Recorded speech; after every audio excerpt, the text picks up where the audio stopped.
Hello' guys, কি খবৰ? আশা কৰিছোঁ চব ভালে আছে। আজি মই বনোৱা আলু, পটল আৰু বিলাহীৰ এটা ৰেচিপি আপোনালোকৰ মাজলৈ লৈ আহিছোঁ। ইয়াৰ বাবে মই প্ৰথমতে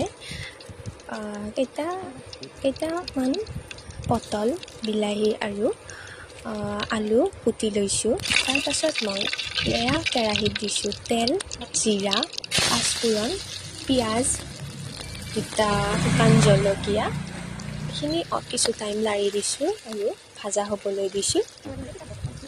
ইয়াৰ পিছত ভাজা হোৱাৰ পাছত পেষ্ট কৰি লোৱা ৰহুন, আদা দি দিছোঁ। তাৰপিছত অলপ টাইম লাৰি দিছোঁ। লাৰি দিয়াৰ পিছত পেষ্ট কৰি দিয়া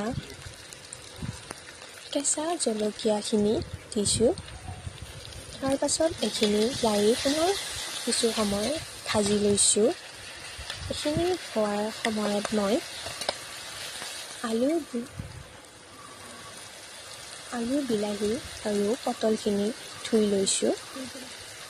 তাৰপিছত ইয়াত দিছোঁ সোৱাদ অনুসৰি নিমখ, হালধিৰে গুড়ি, ধনিয়া গুড়া।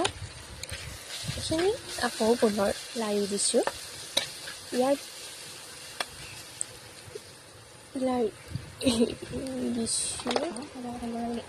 পিছত দিছোঁ মই পেষ্ট কৰি লোৱা বিলাহীখিনি। কিছু সময় ভাজা হ'বলৈ দিছোঁ।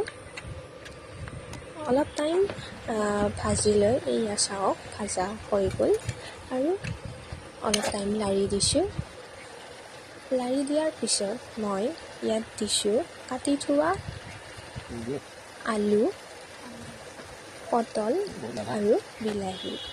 এইখিনি দি কিছু সময় ভাজি লৈছোঁ।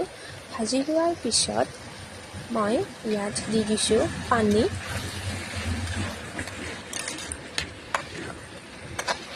দি মই আঞ্জাখিনি হ'বলৈ দিলোঁ। আৰু এয়া চাওক ফাইনেলি আমাৰ আজিৰ ৰেচিপি ৰেডি। ভাল লাগিলে